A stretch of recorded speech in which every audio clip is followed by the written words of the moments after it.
इसी तरह के वीडियो पाने के लिए एंड जीके क्यूज के लिए सब्सक्राइब करें एंड सपोर्ट करें। धन्यवाद। हेलो गाइस, स्वागत है आपका हमारे इस यूट्यूब चैनल में। और आज लेकर हाजिर हैं क्लास 9 का राजनीतिक विज्ञान। ठीक है, इसमें हम इसका क्वेश्चन का आंसर करेंगे। चैप्टर नंबर 3 का करेंगे आज हम इसमें अभ्यास का क्वेश्चन आंसर। अब चैप्टर का नाम है चुनावी राजनीति।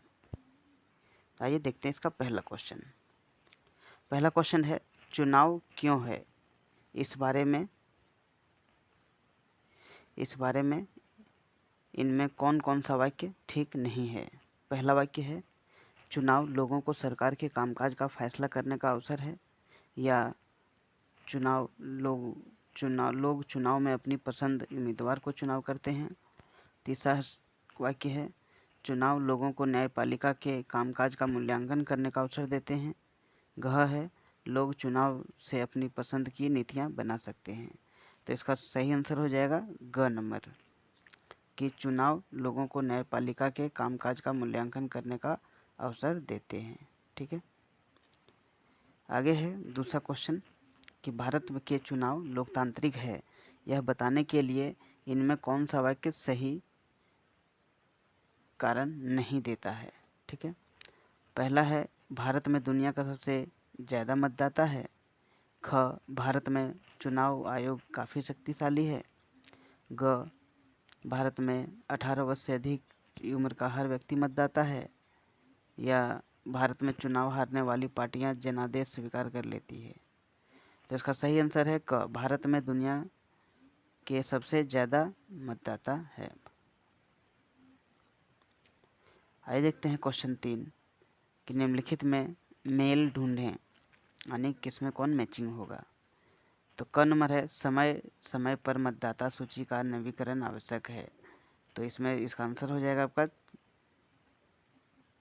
क नंबर का चौथा नंबर में मिलेगा, और ख नंबर का आपका पहला नंबर में मिलेगा, और ग नंबर का आपका 2 नंबर में मिलेगा, और घ नंबर 3 नंबर में मिलेगा। ठीक है, मिला लेंगे। फिर देखते हैं क्वेश्चन अगला। क्वेश्चन अगला है चौथा कि इस अध्याय में वर्णित चुनाव संबंधी सभी गतिविधियों की सूची बनाएं और इन्हें चुनाव में सबसे पहले किए जाने वाले काम से लेकर आखिर तक के क्रम में सजाइए। इनमें से कुछ मामले हैं। इसमें जो है, इसको शुरू से लेकर अंत तक इसका कौन सा क्रम सही है ये चुनने बोला है। चुनाव घोषणा पत्र जारी करना, वोटों की गिनती करना, मतदाता सूची बनाना, चुनाव अभियान, चुनाव नतीजों की घोषणा, मतदान, पुनर्मतदान के आदेश, चुनाव की प्रक्रिया की घोषणा, नामांकन दाखिल करवाना। तो इसमें सबसे पहले क्या होगा ये देखते हैं। पहले मतदाता सूची का बनाना है, दूसरा चुनाव कार्यक्रम की घोषणा करना है, नामांकन दाखिल करना है, चुनाव प्रसार करना है, चुनाव घोषणा पत्र फिर जारी करना है, फिर वोटों की प्रेक्षेप है, सातवां है मतों की गिनती, उसके बाद है चुनाव परिणामों की घोषणा, फिर है लास्ट में पुनः मतदान के आदेश। इसी तरह से अगर आप हमारे चैनल पर नए हैं तो चैनल को सब्सक्राइब करना ना भूलें और वीडियो को अंत तक देखें, तभी आपको बेहतर समझ में आएगा। आप हमारे प्लेलिस्ट के माध्यम से सभी विषयों के क्वेश्चन का आंसर देख सकते हैं। तो आइए पांचों क्वेश्चन देखते हैं। सुरेखा एक राज्य विधानसभा में स्वतंत्र और निष्पक्ष चुनाव कराने वाली अधिकारी है। चुनाव के इन चरणों में से किन किन बातों पर ध्यान देना चाहिए? क्या चुनाव प्रचार, मतदान के दिन, मतगणना के दिन?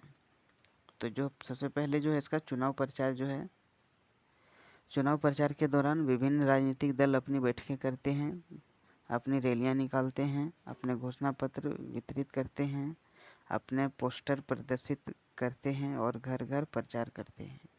एक अधिकारी के रूप में सुरेखा को यह देखना चाहिए कि बैठकें तय समय के भीतर आयोजित की जाती है, रैलियों के दौरान कोई झपट नहीं होती, झंडप नहीं होती। कोई भी पार्टी चुनाव के लिए आचार संहिता का उल्लंघन नहीं करती है।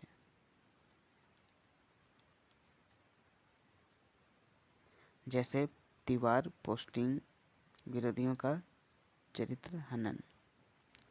ख है मतदान के दिन। अब मतदान के दिन मतदाता वोट डालने के लिए अपने निकटतम मतदान केंद्र पर जाते हैं।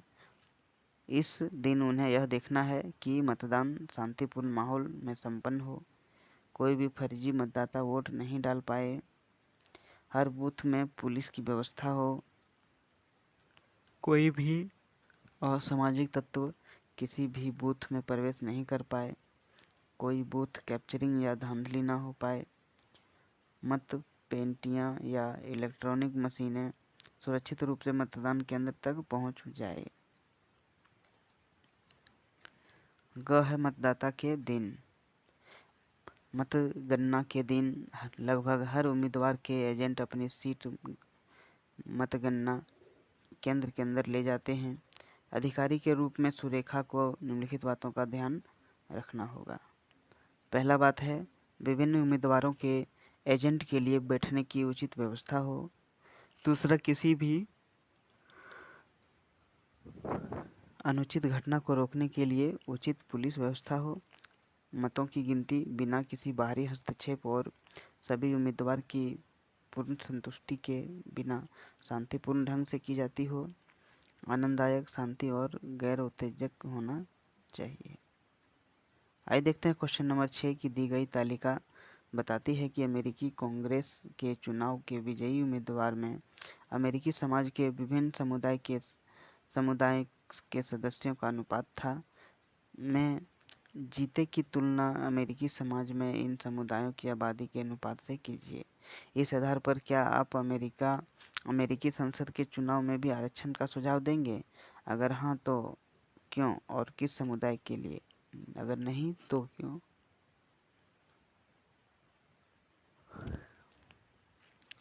ये टेबल है, देख सकते हैं, और इसका आंसर इधर है।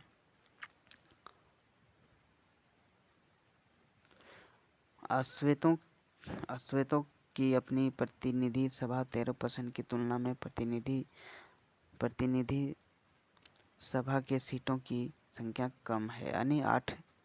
इसलिए अमेरिकी कांग्रेस में उनके लिए आरक्षण की व्यवस्था होनी चाहिए। हिस्सेपनिक के मामले में आरक्षण की आवश्यकता कुछ हद तक अधिक है, क्योंकि प्रतिनिधि सभा में उनके सदस्यों की संख्या 13% की तुलना में बहुत कम है। तीसरा देखते हैं, श्वेत के लिए आरक्षण की कोई आवश्यकता नहीं है, क्योंकि इनकी आबादी 70% की तुलना में प्रतिनिधि सभा से पहले ही अधिक सीटें 46-86 है। सातवां है, क्या हम इस अध्याय में दी गई सूचनाओं के आधार पर निम्नलिखित निष्कर्ष निकाल सकते हैं?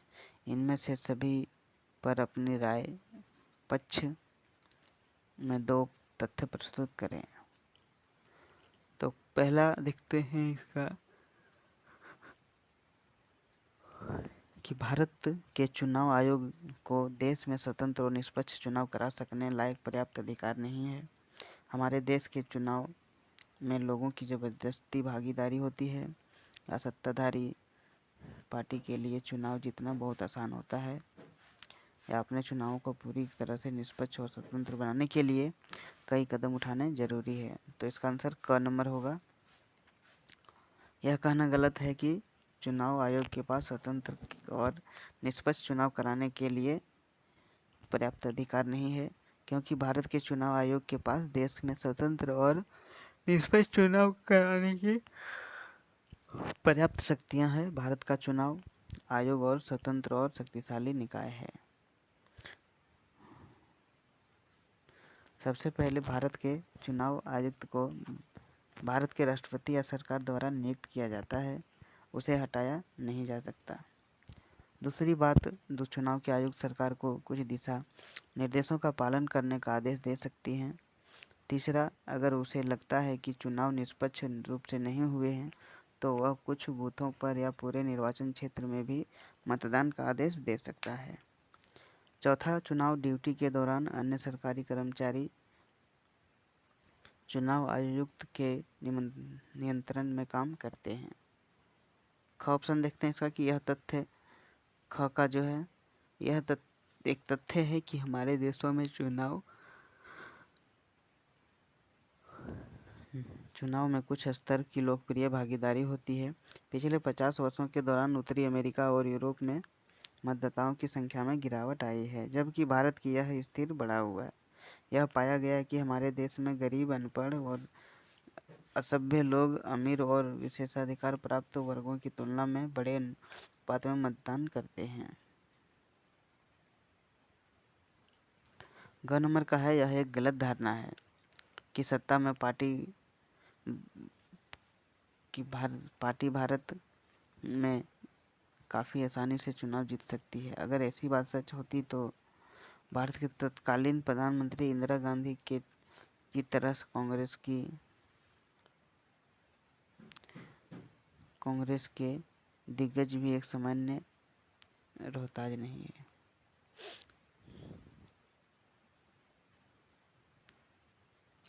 सामान्य राजनेता राजनारायण से नहीं हारते। कई ऐसे अवसर जब सत्तारूढ़ पार्टी भारत में चुनाव हार गई है। इसी तरह घ का देखते हैं कि ऐसी कोई व्यवस्था नहीं है। घ का जो क्वेश्चन है उसका आंसर है कि ऐसी कोई व्यवस्था नहीं है जहां सुधार न हो सके। धन का उपयोग बाहुबल और अनुचित व्यवहार के अनुचित प्रथाओं को रोकने के लिए सुधारने की आवश्यकता होती है। 8वां क्वेश्चन है कि चिन्नप्पा को दहेज के लिए अपनी पत्नी को परेशान करने के जुर्म में सजा मिली थी। सत कबीर को छुआछूत मारने का दोषी माना गया था। दोनों को अदालत ने चुनाव लड़ने की इजाज़त नहीं दी। क्या यह फैसला लोकतांत्रिक चुनावों के बुनियादी सिद्धांतों के खिलाफ जाता है? अपने उत्तर के पक्ष में तर्क दीजिए।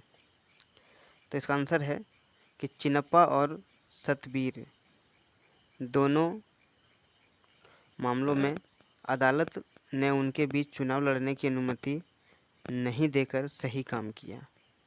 यह निर्णय लोकतांत्रिक चुनाव के सिद्धांत के खिलाफ नहीं है।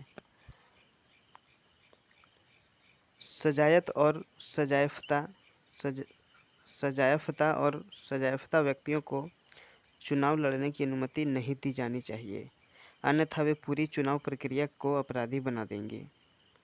इससे लोकतंत्र के उच्च सिद्धांतों को खतरा होगा। 9 नंबर क्वेश्चन है कि यहाँ दुनिया के अलग अलग हिस्सों में चुनावी गड़बड़ियाँ की कुछ रिपोर्ट दी गई है। क्या ये देश अपने यहाँ के चुनाव में सुधार के लिए भारत से कुछ बातें सीख सकते हैं? प्रत्येक मामले में आप क्या सुझाव देंगे? तो इसका आंसर है कि नाइजीरिया के एक चुनाव में मतगणना अधिकारी ने जानबूझकर एक उम्मीदवार को मिले वोटों की संख्या बढ़ा दी और उसे जीता हुआ घोषित कर दिया। बाद में अदालत ने पाया कि दूसरे उम्मीदवार को मिले 5 लाख वोटों को उस उम्मीदवार के पक्ष में दर्ज कर लिया गया था।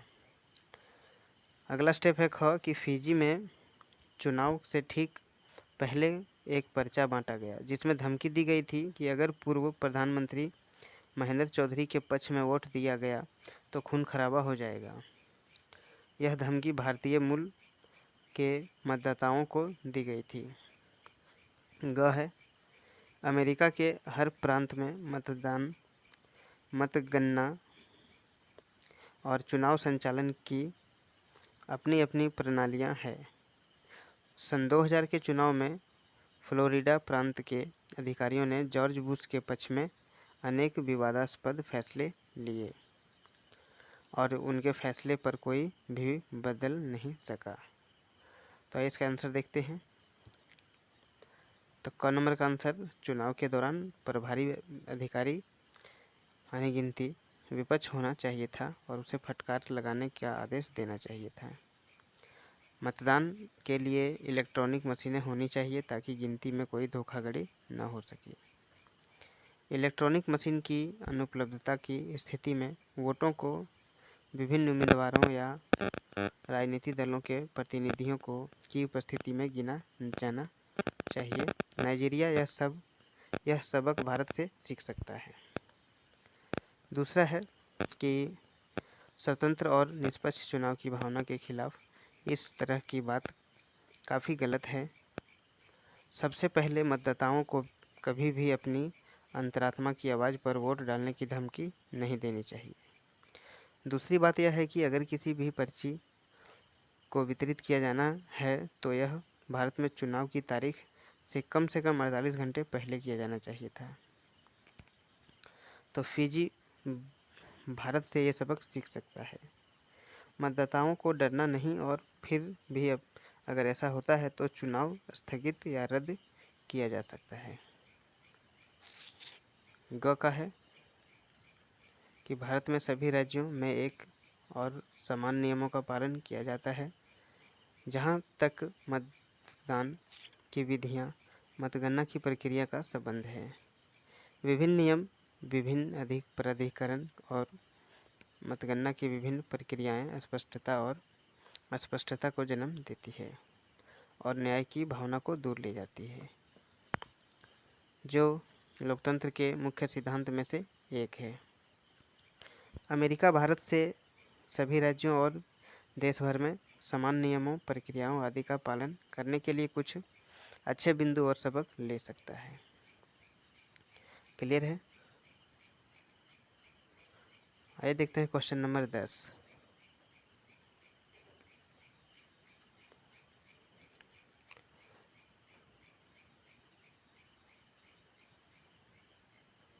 है कि भारत में चुनावी गड़बड़ियों से संबंधित कुछ रिपोर्ट यहाँ दी गई है। प्रत्येक मामले में समस्या की पहचान कीजिए। इन्हें दूर करने के लिए क्या किया जा सकता है?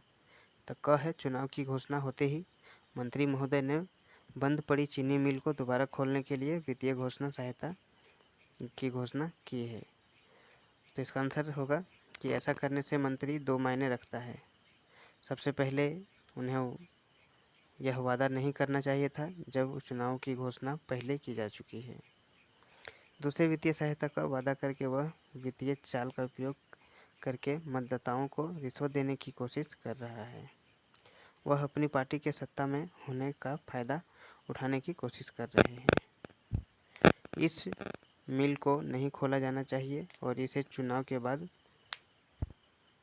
तय करने के लिए जीतने वाली पार्टी पर छोड़ दिया जाना चाहिए।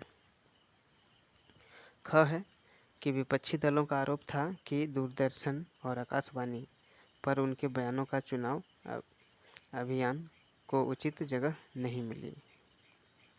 तो ख का आंसर है कि विपक्षी दलों के इस आरोप को हटाने के लिए सबसे अच्छा उपाय यह है कि दूरदर्शन और आकाशवाणी को स्वायत्त निकाय बनाना जाना चाहिए ताकि सरकार उन्हें अपने पक्ष में प्रभावित न कर सके। सभी दलों और उम्मीदवारों को मतदाताओं के सामने अपने विचार प्रस्तुत करने के लिए समान समय दिया जाना चाहिए। ग है, निर्वाचन आयोग के पास। तो ख का आंसर देख लेते हैं। ये आंसर था ख का। अब ग नंबर देखते हैं कि चुनाव आयोग की जांच से एक राज्य की मतदाता सूची में 20 लाख फर्जी मतदाताओं के नाम मिले। तो ग का आंसर होगा इसका कि निर्वाचन आयोग के पास मतदाता सूची के पुनरुत्पादन की शक्ति है और यह देखने के लिए कि नए मतदाता सूची के से 20 लाख फर्जी मतदाताओं के नाम हटाए गए हैं।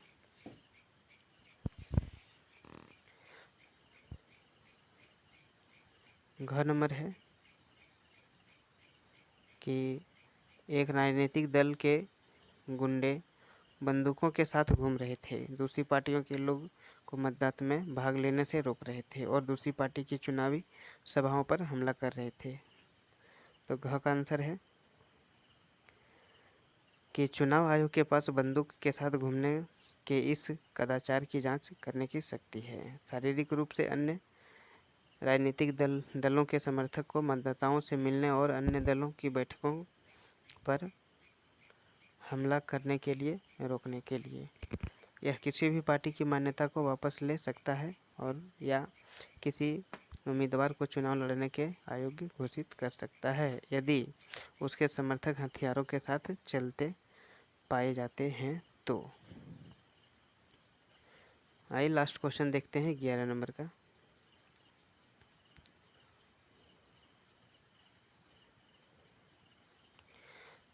कि जब यह अध्याय पढ़ा जा रहा था तो रमेश कक्षा में नहीं आ पाया। अगले दिन कक्षा में आने के बाद उसने अपने पिताजी सुनी बातों को दोहराया। क्या आप रमेश को बता सकते हैं कि उसके इस बयान में क्या गड़बड़ी है?